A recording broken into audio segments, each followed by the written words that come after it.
Hi hello, നമ്മുടെ പുതിയൊരു വീഡിയോയിലേക്ക് ഏവർക്കും സ്വാഗതം.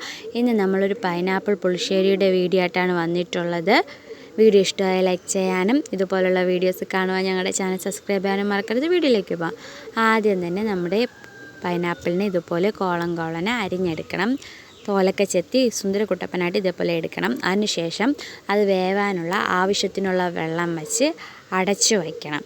ആ സമയത്ത് നമ്മൾ അരപ്പിന് വേണ്ടിയിട്ടുള്ള 2 തണ്ട് പച്ചമുളക്, അല്പം ജീരകം, മഞ്ഞൾപ്പൊടി, അരമുറി തേങ്ങ, അല്പം മുളക് പൊടി, അല്പം ഉപ്പ് ഒക്കെ ചേർത്ത് തൈരും കൂടെ മിക്സ് ചെയ്ത്, തൈര് നമ്മളിപ്പോൾ ഇതിൽ അരച്ചെടുക്കാൻ വേണ്ടി തൈരാണ് എടുക്കുന്നത്. വെള്ളം ചേർക്കാതെ തൈര് ചേർത്ത് മഷി പോലെ അരച്ചെടുക്കുന്ന വീഡിയോ എനിക്ക് എടുക്കാൻ പറ്റിയിട്ടില്ല. കാരണം നേരത്തെ ഫുഡ് ഉണ്ടാക്കേണ്ട ഒരു പപ്പയ്ക്ക് ഫുഡ് നേരത്തെ കൊടുക്കേണ്ടതുള്ളതുകൊണ്ട് അത് കറക്റ്റ് വീഡിയോസ് കിട്ടിയിട്ടില്ല.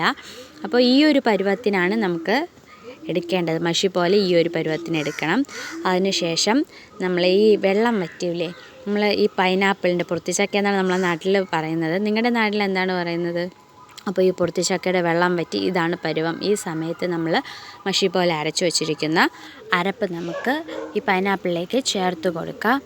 ഈ അരപ്പ് ചേർത്ത ശേഷം ഇത് തിളയ്ക്കണമെന്നില്ല. തിളയ്ക്കുകയാണെങ്കിൽ നമ്മുടെ കറി പിരിഞ്ഞു പോകും. അതുകൊണ്ട് തന്നെ ജസ്റ്റ് ഒന്ന് ചൂടായാൽ മതി.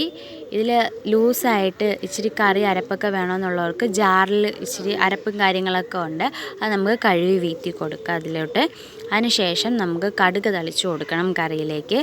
2 തണ്ട് വറ്റൽമുളക്, 1 തണ്ട് കറിവേപ്പിലയാണ് ഇപ്പോൾ എടുത്തിട്ടുള്ളത്. കടുക് പൊട്ടിയ ശേഷം ഇത് ചേർത്ത് നമുക്ക് കടുക് വറുത്ത് നമ്മുടെ കറി ഒന്ന് ചൂടായ ശേഷം അതിലേക്ക് മീതെ ഇങ്ങനെ നമുക്ക് ഡെക്കറേഷൻ ചെയ്ത് കൊടുക്കാം. അടിപൊളി ടേസ്റ്റാണ്. കഴിഞ്ഞ ദിവസം രാഗി ചേച്ചിയുടെ വീട്ടിൽ ഈ കറി വെച്ചിട്ടുണ്ടായിരുന്നു. അപ്പോൾ പറഞ്ഞു ഇന്ന് വരുമ്പോൾ എനിക്ക് പൈനാപ്പിൾ കൊണ്ടുവരാമെന്ന്. അങ്ങനെ കൊണ്ടുവന്നതാണ്. അടിപൊളി ടേസ്റ്റാണ്.